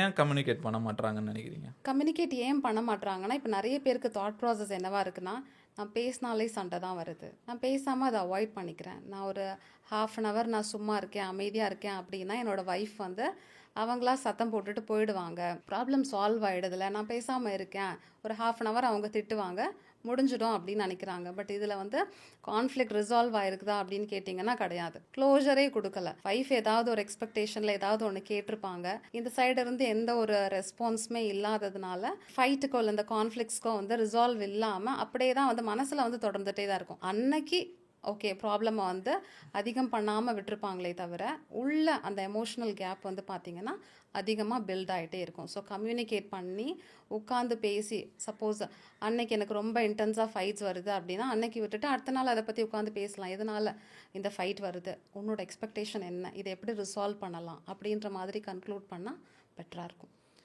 இப்போ லவ் லாங்குவேஜ் பற்றிலாம் சொல்லிட்டு இருந்தீங்க. ஒருத்தவங்களோட லவ் லாங்குவேஜ் எப்படி கண்டுபிடிக்கிறது? நம்ம சயின்ஸை வச்சு கண்டுபிடிக்க முடியுமா, இல்லை அவங்க கிட்ட கேட்டு தான் கண்டுபிடிக்க முடியுமா? அவங்கள்ட்ட கேட்டும் கண்டுபிடிக்கலாம், இல்லை அவங்களோட சயின்ஸை வச்சும் நம்ம வந்து ஐடென்டிஃபை பண்ணலாம். பேசிக்காக பார்த்தீங்கன்னா 5 லவ் லாங்குவேஜ் இருக்குது. குவாலிட்டி டைம் ஸ்பெண்ட் பண்ணுறது, words of affirmation, physical touch, gifts கொடுக்கறது, ஆக்ட்ஸ் ஆஃப் சர்வீஸ். ஸோ இப்போ நம்மளோட லவ் லாங்குவேஜ் என்னன்றது இப்போ நீங்கள் அந்த பிக்சர் காமிச்சே கூட உங்கள் பார்ட்னர்கிட்ட கேட்கலாம், எப்படி உங்களை லவ் பண்ணால் பிடிக்கும் அப்படின்றது. இப்போ ஒரு எக்ஸாம்பிளோட சொல்லணும்னா, ஒரு பார்ட்னருக்கு குவாலிட்டி டைம் ஸ்பெண்ட் பண்ணுறது தான் லவ் லாங்குவேஜ்னு வச்சுக்கோங்களேன், இல்லை வேர்ட்ஸ் ஆஃப் அஃபர்மேஷன் தான் லவ் லாங்குவேஜாக இருக்கும். பட் பார்ட்னர் என்ன பண்ணுவாங்கன்னா நிறைய கிஃப்ட்ஸ் வாங்கி கொடுப்பாங்க. மெட்டீரியலிஸ்டிக்கான விஷயங்கள் நிறைய பண்ணுவாங்க. அப்போ அந்த பர்சனுக்கு லவ்டாக ஃபீல் ஆகுமான்னு கேட்டிங்கன்னா கிடையாது. ஸோ அவங்களோட லவ் லாங்குவேஜ் என்ன? குவாலிட்டி டைம்னா நீங்கள் குவாலிட்டி டைம் கொடுத்தீங்கன்னா தான் அவங்க லவ்டாக ஃபீல் பண்ணுவாங்க. இல்லை சில பேருக்கு ஃபிசிக்கல் டச் வந்து லவ் லாங்குவேஜாக இருக்கலாம். சில பேருக்கு ஆக்ட்ஸ் ஆஃப் சர்வீஸ், அவங்களுக்கு தேவையான விஷயங்களை பண்ணி கொடுத்தீங்க அப்படின்னாலே லவ்டாக ஃபீல் பண்ணுவாங்க. ஸோ பார்ட்னரோட லவ் லாங்குவேஜ் என்ன அப்படின்றத ஐடென்டிஃபை பண்ணிவிட்டு அதில் ஒர்க் பண்ணலாம். இன்னொரு விஷயம், லவ் லாங்குவேஜ் வந்து டைம் டு டைம் வந்து சேஞ்ச் ஆகும். இப்போ லாஸ்ட் இயர் வந்து எனக்கு ஒரு குவாலிட்டி டைம் கொடுக்கறது வந்து பிடிச்சிருக்கலாம். இப்போ இந்த இயர் வந்து எனக்கு ஒரு ஃபிசிக்கல் டச் தேவைப்படலாம். ஸோ அப்பப்போ அவங்களோட பார்ட்னர்ஸோட லவ் லாங்குவேஜ் என்ன, அவங்களோட நீட்ஸ் என்ன அப்படின்றத கேட்டு ஃபிக்ஸ் பண்ணுறது பெட்டராக இருக்கும். ஆமாம், இப்போ கொஞ்சம் மென்டல் ஹெல்த்தை பற்றி பார்ப்போம். இப்போ காமனாக ஃபேஸ் பண்ணுற மென்டல் ஹெல்த் ப்ராப்ளம்னா என்ன சொல்லுவீங்க? ஸோ மேஜர் கன்சர்ன்ஸ் என்ன வராங்க அப்படின்னு பார்த்தீங்கன்னா ஆன்சைட்டி தான். டிப்ரெஷன் தாண்டி ஆன்சைட்டி இஷ்யூஸ் தான். இப்போ இன்றைக்கி ஒரு 5 கிளைண்ட்ஸ் பார்க்குறோம் அப்படின்னா 4 கிளைண்ட்ஸ் வந்து பார்த்திங்கன்னா ஆன்சைட்டி இஷ்யூஸில் தான் வராங்க. அதுவும் ஆஃப்டர் கோவிட் வந்து ஆன்சைட்டி இஷ்யூஸ் நிறையா இருக்குது. அதுக்கு அடுத்தது பார்த்திங்கன்னா டிப்ரெஷன் நிறையா இருக்குது. இப்போலாம் வந்து சின்ன பசங்களே வந்து ஐ எம் டிப்ரெஸ்ட் அப்படின்னு சொல்கிறாங்க. நம்ம நிஜமாலே டிப்ரெஸ்டாக இருக்கோம்னு எப்படி கண்டுபிடிக்கிறது? ஃபஸ்ட்டு இதை வந்து நம்ம ரொம்ப நார்மலான வேர்டிங்காக வந்து டிப்ரெஷன் அப்படின்றத யூஸ் பண்ண ஆரம்பிச்சிட்டோம். டிப்ரெஷன் அப்படின்றது பார்த்திங்கன்னா கிளினிக்கல் நேம். உங்களுக்கு கிளினிக்கல் சிம்டம்ஸ் இருந்து டயக்னோஸ் பண்ணி சொன்னாங்க அப்படின்னா தான் அதோட நேமே வந்து டிப்ரெஷன். இப்போ நார்மலாக எனக்கு இன்றைக்கி ஒரு கவலை இருக்குது, 1-2 நாள் இருக்குது அப்படின்னா நம்ம அதை எப்படி சொல்லலாம்னா வரிடாக இருக்கேன்னு சொல்லலாம், இல்லை நான் சேடாக இருக்கேன் அப்படின்னு சொல்லலாம். ஸோ அதை ரீப்ளேஸ் பண்ணி என்ன சொல்லிடுறாங்கன்னா டிப்ரெஷனில் இருக்கேன் அப்படின்னு. இப்போ டிப்ரெஷனில் இருக்கிறது எப்படிலாம் ஐடென்டிஃபை பண்ணலான்னா, ஒரு 2-3 வீக்ஸ்க்கு உங்களுக்கு சுத்தமாக தூக்கம் இருக்காது, இல்லை எக்ஸ்ட்ரீமாக தூக்கம் இருக்கலாம், எக்ஸ்ட்ரீம் சேட்னஸ் இருக்கும், ரொம்ப லோன்லியாக ஃபீல் ஆகும், பீப்புளை விட்டு ஐசோலேட் ஆகி தனியாக போவாங்க, ஃபுட் இன்டேக் எடுத்துக்க முடியாது, ரொட்டீன் ஒர்க் பண்ண முடியாது. ஸோ இவ்வளோ சிம்டம்ஸ் 2-3 வீக்ஸ்க்கு மேலே கண்டினியூஸாக இருந்து உங்களுக்கு கிளினிக்கலி டயக்னோஸ் பண்ணி சொன்னால் தான் நீங்கள் டிப்ரெஷன் அப்படின்ற நேமிங்கே கொடுக்கணும். இல்லை அப்படின்னா நான் ஸ்ட்ரெஸ்டாக இருக்கேன்னு சொல்லலாம், இல்லை அதுக்கும் கம்மியான நான் வரிடாக இருக்கேன், நான் சேடாக ஃபீல் பண்ணுறேன் அப்படின்ற மாதிரி நேம்ஸ் யூஸ் பண்ணுறது பெட்டராக இருக்கும். இப்போ இருக்கிறதுலே ரொம்ப பெயின்ஃபுல்லான விஷயம் வந்து இந்த ஹார்ட் பிரேக் அப்படின்னு சொல்லுவாங்க. இப்போ நம்ம ரீசெண்டாக ஹார்ட் பிரேக் ஆகிருக்கோன்னா என்ன பண்ணணும் நம்ம அதுலேருந்து வெளியே வர்றதுக்கு? ஸோ அந்த ஹார்ட் பிரேக், இப்போ ஒரு ரிலேஷன்ஷிப் பிரேக்கப்பே ஆயிருக்குன்னு வச்சுக்கோங்களேன், இதனால சில பேருக்கு சேட்னஸ் அதிகமாக இருக்கும், சில பேருக்கு ஃபியர் அதிகமாக இருக்கும், சில பேர் அந்த பார்ட்னர்ஸ் மேலே கோபம் அதிகமாக இருக்கும். எந்த எமோஷன் நீங்கள் ஃபீல் பண்ணுறீங்களோ அதை ஒரு 1 or 2 monthsக்கு ப்ராசஸ் பண்ணணும். இப்போ கவலையாக இருக்குதா, அந்த கவலையை ப்ராசஸ் பண்ணி நீங்கள் ஜேர்னல் பண்ணலாம், இல்லை ஒரு மொபைலில் டைப் பண்ணி டெலிட் பண்ணலாம், இல்லை வாய்ஸ் ரெக்கார்ட் பண்ணி டெலிட் பண்ணலாம். அதை மாற்றி என்ன பண்ணுறாங்கன்னா, அந்த கவலையை மறக்கணுன்ட்டு நான் கொஞ்சம் ஹாப்பியாக இருந்தால் அந்த கவலை போயிடும் அப்படின்னு நினைக்கிறாங்க. கிடையாது. நீங்கள் கவலையாக இருக்கீங்களா, ஒரு 2-3 வீக்ஸ் நல்லா அதை ப்ராசஸ் பண்ணுங்கள், கவலைப்படுங்க, அதோட இன்டென்சிட்டி வந்து ரெடியூஸ் ஆகிடும். அதை பற்றி நிறைய எழுதுங்க, ஏன் கவலைப்படுறோம், எதுக்காக கவலை வருது அப்படின்ட்டு ப்ராசஸ் பண்ணிங்கன்னா தான் இன்டெப்த்தாக அதோட இன்டென்சிட்டி வந்து பார்த்திங்கன்னா ரெடியூஸ் ஆகும். அதை தவிர்த்து இந்த பாசிட்டிவ் அஃபர்மேஷன் அப்போ ட்ரை பண்ணுறது, இல்லை வெளியில் போகிறது, இதெல்லாமே பார்த்திங்கன்னா டிஸ்ட்ராக்டிங் ஸ்ட்ராட்டஜிஸில் தான் வரும். லாங் டேர்மில் அது ஹெல்ப் பண்ணாது. உள்ள அந்த காயம் பார்த்திங்கன்னா அப்படியே தான் இருக்கும். ஸோ எந்த எமோஷன் வருதோ அதை ப்ராசஸ் பண்ணிடுறது. இப்போ வந்து இந்த பேர்ன் அவுட்டுன்றது வந்து ஒரு ட்ரெண்டு மாதிரி ஆயிடுச்சு. நான் 16 hours ஒர்க் பண்ணுறேன், 18 hours ஒர்க் பண்ணுறேன், அந்த மாதிரி அவங்க பெருமையாக சொல்லிட்டு இருக்காங்க. அது ஒரு மென்டல் டயர்ட்னஸ் தானே. இப்போ அந்த ஒர்க் லைஃப் பேலன்ஸ் இப்போ இந்த ஒர்க் லைஃப் பேலன்ஸுன்றது வந்து ரொம்ப பாப்புலர் ஆகிட்டு இருக்கு. அதை பற்றி என்ன நினைக்கிறீங்க? இப்போ பேர்ன் அவுட் ஸ்டேஜுக்கு எப்போ போவோம் அப்படின்னு பார்த்தீங்கன்னா, இப்போ நம்ம உடம்புக்கு வந்து சில கெப்பாசிட்டிஸ் இருக்கும். இப்போ ஒரு 100 அளவுக்கு தான் நம்மளோட உடம்பு வந்து தாங்கும்னு வச்சுக்கோங்களேன் ஸ்ட்ரெஸ்ஸை வந்து. பேர்ன் அவுட் ஸ்டேஜ் அப்படின்றது நீங்கள் 1000 கொடுக்குறீங்க உங்கள் உடம்புக்கு அப்படின்னும் போது அது ஒரு பேர்ன் அவுட் ஸ்டேஜில் இருக்கும். இந்த பேர்ன் அவுட் ஸ்டேஜ்லேயே ஒரு 6 months இருக்கீங்க அப்படின்னா, அந்த பேர்ன் அவுட் ஸ்டேஜில் என்ன சிம்டம்ஸ்லாம் இருக்கும்னா, தூக்கம் டிஸ்டர்ப் ஆகும், ஃபுட் இன்டேக் இருக்காது, ப்ரொடக்டிவாக நீங்கள் ஃபீல் ஆகிருக்க மாட்டீங்க, ஓவர்வெல்மிங்காக இருக்கும், எக்ஸாஸ்டான ஃபீல் இருக்கும். இது பரவாயில்ல, நம்மளால் பண்ண முடியும் அப்படின்னு நீங்கள் ஒரு லாங் டேர்மில் 6 months 8 months இந்த பேர்ன் அவுட்டில் நீங்கள் கண்டினியூ பண்ணிங்கன்னா அது எங்கே எடுத்துகிட்டு போகும்னா இதர் டிப்ரெஷன் இல்லை ஆன்சைட்டி. எந்த அளவு உங்கள் உடம்பு தாங்குதோ அந்த அளவுக்கு தான் நம்ம ஒர்க் கொடுக்கணும். அதை தாண்டி நீங்கள் எக்ஸ்ட்ரா ஒர்க் இல்லை டபுள் த ஒர்க் கொடுக்கும் போது லாங் டேர்மில் அது ஹெல்ப் பண்ணாது. ஒரு டைமில் உங்கள் பாடியை ஆட்டோமேட்டிக்காக ரெஸ்ட்டை வந்து எடுத்துக்கும். நான் ஒரு 1 year வந்து கம்ப்ளீட்டாக 16 hours எடுக்கிறேன்னா நெக்ஸ்ட்டு 6 months இல்லை 3 months ஏதாவது ஒரு ஃபிசிக்கல் இல்னஸ் வந்து உங்களை வேலை பண்ணாமல் விட்டுரும். ஸோ பேலன்சிங்காக எடுத்துகிட்டு போகிறது தான் லாங் டேர்மில் ஹெல்த்தியாக இருக்கும். இப்போ அந்த மாதிரி தொடர்ந்து ஒரு 6 months 8 months அந்த மாதிரி பண்ணி பேர்ன் அவுட் ஆகிடுச்சு, எப்படி ரெக்கவர் ஆகிறது அதுலேருந்து? சப்போஸ் இப்போ வந்து அதில் ஒரு பிரேக் எடுத்து நீங்கள் வந்து நீங்களே அந்த டைமிங்லாம் ஃபிக்ஸ் பண்ணி ரெகுலரைஸ் பண்ணி ஒர்க் அவுட் ஆச்சு அப்படின்னா அதுவே ட்ரை பண்ணலாம். அது டிப்ரெஷனாக கன்வெர்ட் ஆகிடுச்சு, நிறைய சிம்டம்ஸ் இருக்குது அப்படின்னும் போது சில பேருக்கு கவுன்சிலிங் செஷன்ஸ் அட்டன் பண்ண சொல்லுவோம். இல்லை ரொம்ப எக்ஸ்ட்ரீமாக அதிக சிவியர் டிப்ரெஷன் இருக்குது, சிவியர் ஆன்சைட்டி இருக்குன்னும் போது மெடிகேஷன் ப்ளஸ் கவுன்சிலிங் எடுத்துக்கிட்டால் தான் நீங்கள் அதுலேருந்து ரெக்கவர் ஆகி வெளியில் வர முடியும். ஆன்சைட்டி பற்றி சொல்லுங்க மேம். ஆன்சைட்டியோட காசஸ்லாம் என்னென்ன? ஆன்சைட்டி அப்படின்னும் போது நம்ம சிம்பிளாக என்ன சொல்லலாம்னா எக்ஸ்ட்ரீம் ஃபியர். ஃபியர் அப்படின்றது நார்மல் எமோஷன் தான். இப்போ ஒரு பாம்பு வருதுன்னா நமக்கு பயம் வரும், ஒரு எக்ஸாம் வருது அப்படின்னா நமக்கு பயம் இருக்கும், இப்போ ஒரு ஸ்டேஜ் பர்ஃபார்மன்ஸ் பண்ண போகிறோம் அப்படின்னா பயம் இருக்கும். இதில் எல்லாத்துலேயுமே ஒரு த்ரெட் இருக்குது. இப்போ பாம்பு வந்து போனதும் நம்மளுக்கு பயம் வந்து என்ன ஆகிடும், போயிடும். எக்ஸாம் முடிஞ்சதும் பயம் போயிடும். பட் ஆன்சைட்டி இருக்குது அப்படின்னா எந்த ஒரு த்ரெட்டுமே உங்களை சுற்றி இருக்காது, பட் எக்ஸ்ட்ரீம் ஃபியர் இருக்கும். எக்ஸ்ட்ரீம் ஃபியர் இருக்கும் போது என்ன மாதிரி சிம்டம்ஸ் இருக்கும்னு பார்த்தீங்கன்னா ஹார்ட் பீட் ரொம்ப படபடான்னு அடிக்கும், மூச்சு விட டிஃபிகல்ட்டியாக இருக்கும், வயிறு பயங்கரமாக அஃபெக்ட் ஆகும், ஷிவர் ஆகும், ஃப்ரீக்வெண்ட் யூரினேஷன், ஓவர் திங்கிங் நிறைய இருக்கும். ஏதாவது நடந்துடுமோ, ஏதாவது ஆகிடுமோ அப்படின்ற ஃபியர் ஃபேக்டர் தான் பார்த்திங்கன்னா மேஜராக ரோல் ஆகும். ஸோ அந்த ஃபியர் அதிகமாக இருக்கிறதுனால ஃபோக்கஸ் பண்ண முடியாது, கான்சன்ட்ரேட் பண்ண முடியாது, நிறைய ஐசோலேட் ஆகும், பீப்புள் கனெக்ஷனை வந்து கம்ப்ளீட்டாக கட் பண்ணுவோம், ப்ரொடக்டிவாக ஃபீல் ஆகாது. நம்ம கம்பேரிட்டிவ்லி ஒரு ஆன்சைட்டி இல்லாதப்போ நிறைய வேலைகள் பண்ணியிருப்போம், ரொம்ப ஹாப்பியாக இருந்திருப்போம். ஸோ ஆன்சைட்டி இருக்கும் போது பார்த்திங்கன்னா ஒரு ஹாஃப் ஆஃப் த ஒர்க் கூட ரொம்ப புஷ் பண்ணி தான் பண்ணுற மாதிரி இருக்கும். ஐயோ இந்த வேலையை இன்றைக்கி நம்ம பண்ணியே ஆகணுமே அப்படின்ற ப்ரெஷரில் பண்ணுற மாதிரி ஒரு ஃபீல் இருக்கும். காஸ் ஃபேக்டர்ஸ் அப்படின்னும் போது லாங் டேர்ம் ஸ்ட்ரெஸ் வந்து ஆன்சைட்டிக்கு ஒன் ஆஃப் த காஸ் ஃபேக்டராக இருக்கலாம். ஹார்மோனல் இம்பேலன்ஸ், பிரெயினில் கெமிக்கல் இம்பேலன்ஸ், இது எல்லாமே பார்த்திங்கன்னா காஸ் ஃபேக்டர்ஸ் ஃபார் ஆன்சைட்டி. இப்போ அந்த மாதிரி ஆன்சைட்டி வரும்போது நம்ம மெடிகேஷன் போகணுமா இல்லை தெரப்பி அந்த மாதிரி இருக்கா? ஃபஸ்ட்டு வந்து கவுன்சிலிங் செஷன்ஸ் அட்டன் பண்ணுங்கள். இப்போ ஒரு மைல்டு ஆன்சைட்டி தான் இருக்குது அப்படின்னா தெரப்பி வந்து நல்லா ஹெல்ப் பண்ணும். ஒரு 3 to 6 monthஸில் நீங்கள் ரெக்கவர் ஆக முடியும். இல்லை ஒரு சிவியர் ஆன்சைட்டி இருக்குது அப்படின்னா கண்டிப்பாக மெடிகேஷன் எடுத்துக்கிட்டு தான் வந்து நீங்கள் கவுன்சிலிங் தெரப்பி ட்ரை பண்ணிங்க அப்படின்னா ஒர்க் ஆகும். மேம், இப்போது மென்டல் ஹெல்த்தை பற்றி மக்கள் தெரிஞ்சுக்க வேண்டிய ஒரு விஷயம்னா என்ன இருக்கும்னு நினைக்கிறீங்க? நிறைய பேருக்கு வந்து இன்னும் ஒரு மித் இருக்குது, ரொம்ப எக்ஸ்ட்ரீம் சைக்கலாஜிக்கல் இஷ்யூ, ரொம்ப பைத்தியமாக இருக்கவங்க தான் வந்து ஒரு கவுன்சிலிங் செஷனே போகணும் அப்படின்ற தாட் ப்ராசஸ் இப்போ நிறைய படித்த பீப்புளுக்கு கூட வந்து இருக்குது. பட் பார்த்திங்கன்னா ரியாலிட்டியில் அப்படி கிடையாது. இப்போ நம்ம எப்படி ஒரு கோல்டு வந்ததுன்னா போய் உடனே ட்ரீட் பண்ணிக்கிறோம், ஒரு ஃபீவர் வந்ததுன்னா ஜென்ரல் டாக்டர் கன்சல்ட் பண்ணி இமீடியட்டாக எப்படி ட்ரீட் பண்ணிக்கிறோமோ அதே மாதிரி கவுன்சிலிங் செஷன்ஸ் நீங்கள் ஒரு சேட்னஸ் அதிகமாக இருக்குது, எனக்கு ஒரு வாரம் மேலே சேட்னஸ் அப்படியே இருக்குது அப்படின்னா நீங்கள் இமீடியட்டாக கன்சல்ட் பண்ணலாம். ஸோ ஒரு வாரம் தான் இருக்குன்னா உடம்பு அஃபெக்ட் பண்ணாது, கவுன்சிலிங் செஷன்ஸ்லேயே நீங்கள் அந்த சேட்னஸ் இல்லை ஆங்கரை வந்து ரிசால்வ் பண்ணிக்க முடியும். நம்ம அதை அப்படியே வந்து இல்லை லாங் டேர்மில் ரிசால்வ் பண்ணாமல் விடும் போது தான் அது டிப்ரெஷன் ஒரு ஆன்சைட்டியாக வந்து கன்வெர்ட் ஆகுது. ஒரு 6 months நீங்கள் அப்படியே இருந்தீங்கன்னா தான். ஸோ டிப்ரெஷன் ஆன்சைட்டின்னு போகும்போது உங்களுக்கு மெடிகேஷன் எடுத்துக்கிற மாதிரி இருக்கும்.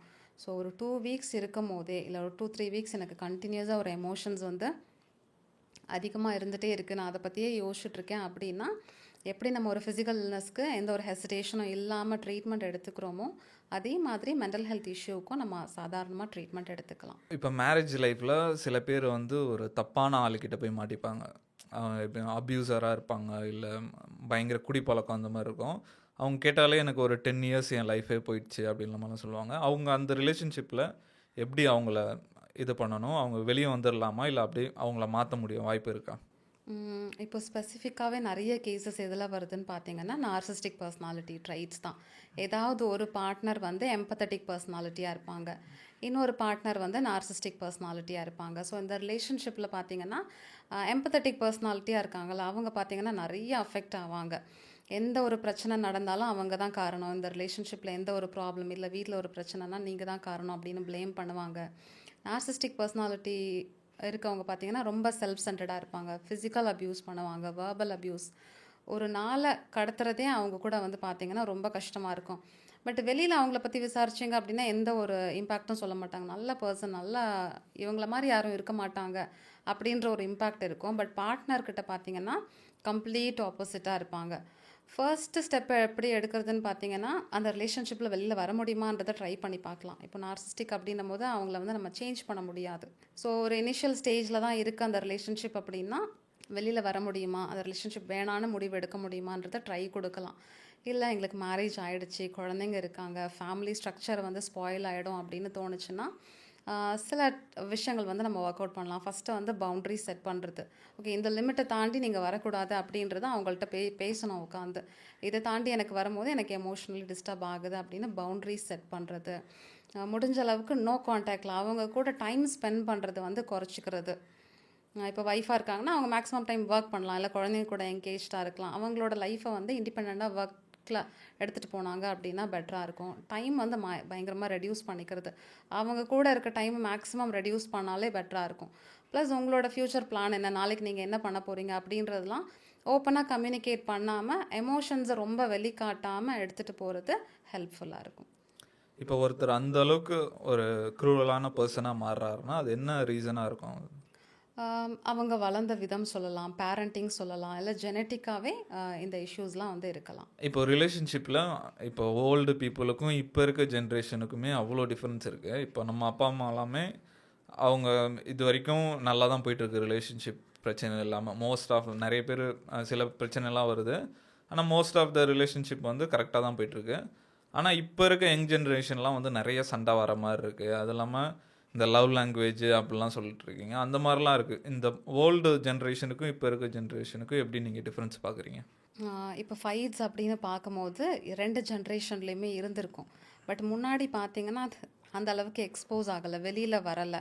பட் இப்போ வந்து நம்மளுக்கு நிறைய பார்க்குறோம், எக்ஸ்போஸ் ஆகுறோம், ஈஸியாக வந்து எல்லாருமே வந்து அதை பற்றி கம்யூனிகேட் பண்ணுறதுனால வெளியில் தெரியுது. அப்போ லைஃப் நல்லா இருந்ததா, எல்லாமே கான்ஃப்ளிக்ஸே இல்லாமல் ரிசால்வ்டாக தான் இருந்தாங்களா அப்படின்னு கேட்டிங்கன்னா இல்லை. நிறைய இடத்துல வந்து சப்ரஸ்ட் எமோஷன்ஸ் இருக்குது, ரிசால்வ் ஆகாமல் அட்ஜஸ்ட்மெண்ட் மோடில் வந்து பார்த்திங்கன்னா நிறைய பேர் இருந்திருக்காங்க. ஸோ ஃபைட்ஸ் அப்படின்றது 2 ஜென்ரேஷன்லேயுமே இருக்கும். அப்போ வந்து அதை ரிசால்வ் பண்ணாமல் பரவாயில்ல அப்படின்னு எடுத்துகிட்டு போனாங்க. இப்போ வந்து இட்ஸ் ஓகே, வேணாம், நான் ஏன் இந்த ரிலேஷன்ஷிப்பில் இவ்வளோ சஃபர் ஆகணும் அப்படின்னா ரிலேஷன்ஷிப் வேண்டாம், இல்லை இண்டிபெண்ட்டாக இருக்கலாம் அப்படின்ற ஒரு டிசிஷன் எடுக்கிறாங்க. அகெயின் கம்ப்ளீட்டாக வேணாம் அப்படின்றத ஒதுக்குறதை தாண்டி அதில் ஒர்க் அவுட் பண்ண முடியுமா அப்படின்ற ஒரு ட்ரை கொடுக்கலாம். இப்போ நிறையா பெண்கள் கிட்ட கேட்டோன்னா அவங்க என்ன சொல்லுவாங்கன்னா, எனக்கு ரிலேஷன்ஷிப்லாம் தேவையில்லை, I am my own pass அப்படின்வாங்க. நானே என்னோட கெரியர் தான் முக்கியம் அப்படின்னு சொல்லுவாங்க. மேரேஜுக்கும் ரெடியாக இருக்க மாட்டாங்க. மேரேஜ் ஆனாலும் வந்து இப்போதைக்கு கிட்ஸ் வேணாம் அப்படின்னு மாதிரி சொல்லுவாங்க. அதை நீங்கள் எப்படி பார்க்குறீங்க? இதுதான் அவங்களோட மோடாக இருந்தது அப்படின்னா அதில் அவங்க கிளியராக இருக்கணும். பின்னாடி இப்போ ஒரு ஸ்டேஜில் ஒரு 25 இயர்ஸில் ஒரு 28 இயர்ஸில் இந்த ஒரு கான்செப்டில் ஸ்ட்ராங்கான பிலீஃப் இருக்கலாம். பட் ஒரு 35 இயர்ஸ் ஆகும் போதும் என்னோடய பிலீஃப் சிஸ்டம் மாறாமல் இருக்குமா, நான் ரெக்ரெட் பண்ணாமல் இருப்பேன் நான் அந்த ஐடியாஸில் அப்படின்னா அவங்க ப்ரொசீட் பண்ணலாம். இல்லை இப்போ டைம் பீயிங்க்கு தான் எனக்கு இருக்குது அப்படின்னா அதை கொஞ்சம் ப்ராசஸ் பண்ணிக்கிறது நல்லது. ஏன்னா ஒரு 40 இயர்ஸ் போகும்போது ஒரு ரிலேஷன்ஷிப்பில் என்டர் ஆகிறது அப்படின்றது ஈஸியான விஷயம் கிடையாது. ஒரு 20ல் ஒரு ரிலேஷன்ஷிப்பில் என்ட்ரு ஆகிறதுக்கும் 40ல் என்ட்ரு ஆகிறதுக்கும் நிறைய டிஃப்ரென்ஸ் இருக்கும். ஓகே, என்னோட ஐடியாலஜி வந்து லாங் டேர்மாக இருக்கும் அப்படின்னா அவங்க ப்ரொசீட் பண்ணலாம். இல்லை ஒரு டைலமாவாக இருக்குது அப்படின்னா அதில் அவங்க ஒர்க் அவுட் பண்ணி டெசிஷன் எடுக்கணும். ஒர்க் அவுட் பண்ணி டெசிஷன் எடுத்தாங்க அப்படின்னா பின்னாடி லைஃப்பில் வந்து ரெக்ரெட் இருக்காது. இப்போ நிறைய பேர் ஒரு தனிமையில் தான் இருக்காங்கன்னு நினைக்கிறேன். இப்போ நம்ம ஃப்ரெண்ட்ஸோட வெளியே போனால் கூட ஆளாளுக்கு அவங்க ஃபோன் தான் யூஸ் பண்ணிகிட்டு இருக்காங்க. அந்த ஃப்ரெண்ட்ஷிப் எவ்வளோ முக்கியம்னு நினைக்கிறீங்க? இப்போ வயசாகவும் நம்ம ஃப்ரெண்ட்ஸ் கூட பேசுகிறதே கட் ஆகிட்டு வருது. வேலைக்கு போயிட்டு வரோம், வீட்டில் இருக்கோம், நெக்ஸ்ட் நாள் வேலைக்கு போகிறோம், அப்படி தான் போயிட்டுருக்கு. அது எப்படி பார்க்குறீங்க? ஃப்ரெண்ட்ஷிப் அப்படின்றது ஒரு major need for human being. நம்மளோட எமோஷ்னல் நீட் சாட்டிஸ்ஃபை பண்ணுறதுக்கு ஃப்ரெண்ட்ஷிப் அப்படின்ற ரோல் வந்து முக்கியமாக வந்து ப்ளே பண்ணும். ஒரு இன்ட்ரோவர்ட்டாக இருக்காங்க அப்படின்னா அவங்களுக்கு மேஜராக ரொம்ப ஃப்ரெண்ட்ஸ் தேவைப்படாது. லிமிட்டடாக 1-2 பேர் கூட தான் கனெக்ட் ஆவாங்க. அது கம்ப்ளீட்லி நார்மல், அது ப்ராப்ளம் கிடையாது. பட் எனக்கு ஒரு ஸ்ட்ரெஸ்னால என்னால் கனெக்ட் பண்ண முடியல, ஃப்ரெண்ட்ஸை நான் அவாய்ட் பண்ணுறேன், ஐசோலேட் ஆகிறேன், இல்லை சோஷியல் மீடியாவில் எப்பயுமே ஃபோன்லேயே இருக்கேன் அப்படின்னா அதெல்லாம் நம்ம வந்து இன்டர்வென்ஷன் பண்ணணும். ஃப்ரெண்ட்ஷிப் இல்லாமல் இல்லை பீப்புள் கனெக்ஷனே அவங்க கட் பண்ணுறாங்க அப்படின்னா ஸ்ட்ரெஸ் தான் மேஜர் ரூட் காஸாக இருக்கும், ஆன்சைட்டி தான் மேஜர் ரூட் காஸாக இருக்கும். இது இன்ட்ரோவர்ட்னால அப்படி இருக்காங்களா, இல்லை ஸ்ட்ரெஸ் ஃபேக்டர்னால அப்படி இருக்காங்களான்றதை செக் பண்ணிவிட்டு ஸ்ட்ரெஸ்னால தான் அப்படி இருக்காங்க அப்படின்னா அதை இமீடியட்டாக ரூல் அவுட் பண்ணிடணும். இன்ட்ரோவர்ட்டாக இருந்தாங்கன்னா சின்ன வயசுலேருந்தே அவங்க ஃப்ரெண்ட் ஜோன் வந்து அவாய்ட் பண்ணுவாங்க, ரொம்ப லிமிட்டடான பீப்புள் கூட தான் இருப்பாங்க. இப்போ ஸ்ட்ரெஸ்னால அப்படின்னா அவங்களுக்கு டிஃப்ரென்ஸ் தெரியும். இல்லை ஒரு 6 மந்த்ஸாக தான் இப்படி இருக்காங்க, முன்னாடி நல்லா கலகலப்பாக இருப்பாங்க, எல்லாருக்கிட்டையும் பேசுவாங்க, இப்போ வந்து ரொம்ப சைலண்ட் ஆகிட்டாங்க, ஃபோன் யூசேஜ் அதிகமாக இருக்குது அப்படின்னா இதெல்லாம் நம்ம இன்டர்வென்ஷன் கொடுத்துடணும். பெரிய மேஜர் டிப்ரெஷன், ஆன்சைட்டிலாம் பார்த்திங்கன்னா நம்மளோட எமோஷ்னல் நீட் சாட்டிஸ்ஃபை ஆகாத போது தான் நம்மளுக்கு வந்து மென்டல் ஹெல்த் இஷ்யூ வந்து வரதுக்கான பாசிபிலிட்டிஸ் நிறைய இருக்குது. ஸோ ஃப்ரெண்ட்ஷிப், ரிலேஷன்ஷிப், இதெல்லாம் தான் நம்மளுக்கு அந்த எமோஷ்னல் நீட்ஸை வந்து சாட்டிஸ்ஃபை பண்ணும். ஸோ அது எல்லாமே நம்மளுக்கு பேசிக்காக டெய்லி ரொட்டீனில் நம்மளுக்கு இருக்கணும். ஒரு 8 ஹவர்ஸ் நான் ஒர்க் பண்ணேன் அப்படின்னாலும் ஒரு அரை மணி நேரம் என் ஃப்ரெண்ட்ஸ் கூட பேசுறது, இல்லை வீக்லி ஒன்ஸ் ஒரு 1 hour என் ஃப்ரெண்ட் கூட போய் டைம் ஸ்பெண்ட் பண்ணுறது, இதெல்லாம் வந்து நிறைய நம்மளுக்கு எமோஷ்னல் எனர்ஜியை வந்து பூஸ்ட் பண்ணி கொடுக்கும். இப்போ நம்ம ஏதோ ஒரு தப்பான இன்சிடென்ட் நடந்துருச்சு, ஆஃபீஸில் ஏதோ திட்டாங்களோ ஏதோ ஒன்று, இப்போ நம்ம பிடிச்ச பொண்ணு ஏதோ சண்டை அந்த மாதிரி வந்துருச்சுன்னா அன்னைக்கு ஃபுல்லாகவே நம்ம அப்செட்டாக இருப்போம். அந்த மாதிரி டைமில் என்ன பண்ணணும்? அந்த அப்செட்டை வந்து நம்ம ப்ராசஸ் பண்ணணும். எதிர அந்த இன்சிடென்ட்னால எனக்கு கவலையாக இருக்கா, கோவமாக இருக்கா அப்படின்றத ப்ராசஸ் பண்ணிவிட்டு ஒரு வாரம் கவலையாக இருங்க. அதோட இன்டென்சிட்டி வந்து ரெடியூஸ் ஆகிடும். மாறுதலாக மற்ற எமோஷன்ஸ் இல்லை டிஸ்ட்ராக்ஷன், இப்போது யூஸ்வலாக நிறைய நெகட்டிவ் கோப்பிங் மெக்கானிசம் வந்து பீப்புள் எடுத்துக்கிறாங்க. இப்போ கவலையாக இருக்குது அப்படின்னும் போது எனக்கு அது பெயின்ஃபுல்லாக இருக்கும், எனக்கு அந்த பெயின் வேண்டாம் அப்படின்னு மொபைல் யூசேஜ் அதிகமாகிறது, சும்மா ஏதாவது டிஸ்ட்ராக்ட் பண்ணிக்கிறது, ட்ராவல் பண்ணால் எனக்கு இந்த ஸ்ட்ரெஸ் போயிடும் அப்படின்னு நினைக்கிறது பார்த்திங்கன்னா லாங் டேர்மில் ஹெல்ப் பண்ணுமான்னு கேட்டிங்கன்னா கிடையாது. டைம் பீயிங்க்கு ஹெல்ப் பண்ணும். இப்போ நான் ஒரு சீரீஸ் பார்க்குறேன், 1 hour 2 hours பார்க்குறேன்னா அந்த டைமில் மட்டும்தான் அந்த பெயின் இல்லாமல் இருக்கும். அகெயின் ஃபோன் எடுத்து வச்சதும் you have to come back to the reality. அந்த பெயின்ஃபுல்லான எமோஷன்ஸ் அண்ட் தாட்ஸ் கூட தான் நீங்கள் ஃபைட் பண்ணி ஆகணும். ஸோ டிஸ்ட்ராக்ஷனை கொஞ்சம் அவாய்ட் பண்ணிவிட்டு இந்த எமோஷன்ஸை ப்ராசஸ் பண்ணிவிட்டு நீங்கள் ஒர்க் அவுட் பண்ணணும். ஆனால் இது கொஞ்சம் புதுசாக இருந்தது. எப்பவுமே வந்து நம்மளுக்கு எனக்கு தெரிஞ்ச வரைக்கும் எந்த இன்சிடென்ட் இருந்தால் அதை பாசிட்டிவாக மாற்றணும் தான் நினைப்போம். நீங்கள் தான் இப்போ புதுசாக கவலைப்படுங்க அப்படின்னு சொல்கிறீங்க. கண்டிப்பாக கிடையாது. இப்போது என் மனசு வந்து கவலையை ஃபீல் பண்ணுதுன்னு வச்சுக்கோங்களேன். அப்போ நான் அவுட் சைடில் இருந்து ஒரு பாசிட்டிவ் எமோஷன் கொடுக்குறேன் அப்படின்னா உள்ளுக்குள்ளே நம்ம மனசுக்குள்ளே கான்ஃப்ளிக்ட் இருக்கும். நான் கவலையாக இருக்கேன், நான் எப்படி அந்த டைமில் சில பேர் பாசிட்டிவ் அஃபர்மேஷன்லாம் எழுதுவாங்க. அது இன்னும் எமோஷன்ஸை வந்து ட்ரிகர் தான் பண்ணிவிடுமே தவிர ஹெல்ப் பண்ணாது. இப்போ நீங்கள் நல்ல ஹாப்பியாக இருக்கீங்க, உங்களை கவலையாக இருங்கன்னு சொன்னால் இருக்க முடியுமா? அதே தான் நம்ம இந்த கான்செப்டில் பண்ணுறோம். கவலைப்பட்டுட்ருக்கு, ஹாப்பியாக இரு அப்படின்ற ஒரு கான்செப்ட் நமக்கு மனசுக்கு கொடுக்கும் போது அதால் ஏற்றுக்க முடியாது. ஸோ கவலையாக இருக்கா, கவலைப்படுங்க, ப்ராசஸ் பண்ணுங்கள். அதை பற்றி நிறைய ஃப்ரெண்ட்ஸ் இருந்தாங்க, கம்ஃபர்டபுள் பர்சன் இருந்தாங்கன்னா ஷேர் பண்ணுங்கள். இல்லை பீப்புள் இல்லை நான் ஜட்ஜ் பண்ணிடுவாங்கன்னு தோணுச்சுன்னா டைரி எழுதலாம். இல்லை மொபைலில் டைப் பண்ணி என்னெல்லாம் கவலையாக இருக்கோ, யாரை பற்றிலாம் கவலையாக இருக்கோ, இல்லை கோவமாக இருக்கா டைப் பண்ணி டெலிட் பண்ணலாம். வாய்ஸ் ரெக்கார்ட் பண்ணி டெலிட் பண்ணலாம். நம்ம பிடிச்சவங்கக்கிட்ட பேசுகிற மாதிரியே வாய்ஸ் ரெக்கார்ட் பண்ணலாம். இல்லை யாரையாவது திட்டணும்னு தோணுச்சுன்னா திட்டியே வாய்ஸ் ரெக்கார்ட் பண்ணி டெலிட் பண்ணலாம். ஸோ இதனால் என்ன ஆகும்னா அந்த எமோஷன்ஸோட இன்டென்சிட்டி ரெடியூஸ் ஆகி என் உடம்பையும் மனசையும் அது வந்து பாதிக்காது. நான் சப்ரெஸ் பண்ணி டிஸ்ட்ராக்ட் பண்ணுறேன், டைவர்ட் பண்ணுறேன் அப்படின்னா உள்ளே தான் அது சேவாக இருக்கும். ஏதாவது திரும்ப நெக்ஸ்ட் வீக் ஏதாவது ஒரு இன்சிடென்ட் நடக்கும் போது மொத்த எமோஷன்ஸும் பார்த்தீங்கன்னா வெளியில் வரும். இப்போது நான் கேள்விப்பட்ட வரைக்கும் நிறையா மேரிடான உமன் வந்து அவங்க நல்ல ஹாப்பி ரிலேஷன்ஷிப்பில் தான் இருப்பாங்க. ஆனால் அவங்க வந்து வெளியே நிறைய ஃப்ரெண்ட்ஸ் அந்த மாதிரி இருக்கும். எதனாலன்னு கேட்டேன்னா எனக்கு அந்த கேர் இல்லை அப்படின்னு சொல்லுவாங்க. வீட்டில் எங்கள் ஹஸ்பண்ட் கிட்டே என்கிட்ட கேர் கிடைக்கல அப்படின்வாங்க. அதை எப்படி பார்க்குறீங்க? அது எந்த அளவுக்கு தப்பான விஷயம்? இதில் தப்பு சரி அப்படின்றத தாண்டி கப்புள்ஸ் எதில் ஒர்க் அவுட் பண்ணணும்னு பார்த்தீங்கன்னா ஒரு பார்ட்னருக்குன்னு சில எக்ஸ்பெக்டேஷன்ஸ் இருக்கும், சில நீட்ஸ் இருக்கும். நம்ம ஆல்ரெடி டிஸ்கஸ் பண்ண மாதிரி ஒரு குவாலிட்டி டைம் ஸ்பெண்ட் பண்ணணும்னு தோணியிருக்கோம், இன்டிமேட்டாக இருக்கணும்னு தோணியிருக்கோம், தேவையான விஷயங்கள்லாம் பண்ணி கொடுக்கணும்னு தோணியிருக்கோம். இது எதுவுமே நடக்காமல் ஜஸ்ட்டு நான் ஒரு ரிலேஷன்ஷிப்பில் மட்டும் இருக்கேன் அப்படின்னும் போது இன்டிமேட்டாக இல்லை அப்படின்னா எனக்கான ஃபிசிக்கல் நீட்ஸ் இருக்கும். இப்போ ஒரு டைம் ஸ்பெண்ட் பண்ணலை அப்படின்னா நான் லோன்லியாக ஃபீல் பண்ணுவேன். இதெல்லாம் ஃபில் பண்ணுறதுக்கு நான் நெக்ஸ்ட்டு என்ன ஸ்டெப் எடுப்பேன் அப்படின்னா ஓகே என்னோடய ஃப்ரெண்ட்ஸ் சர்க்கிளில் இது எனக்கு கிடைக்குதா அப்படின்ற எக்ஸ்பெக்டேஷன்ஸ் போகும். ஸோ பார்ட்னர்ஸ் அவங்களுக்குள்ள ஒரு கேப் ஃபீல் ஆகுது அப்படின்னும் போது எந்த நீட் சாட்டிஸ்ஃபை ஆகலை அப்படின்றத டிஸ்கஸ் பண்ணி ரிசால்வ் பண்ணணும். ஸோ இந்த ரிசால்வ் பண்ணாமல் விடுறது தான் எக்ஸ்ட்ரா மேரிட்டல் அஃபேருக்கு வந்து ஒரு ஃபஸ்ட்டு ஸ்டெப்பாக போயிடுது. சரி, okay ma'am, thank you so much for coming. நிறைய விஷயம் சைக்காலஜி பற்றி ஷேர் பண்ணிக்கிட்டீங்க. உங்கள் டைம் ஒதுக்கி நம்ம ஸ்டுடியோக்கு வந்து பேசுனதுக்கு ரொம்ப நன்றி மேம். Thank you so much.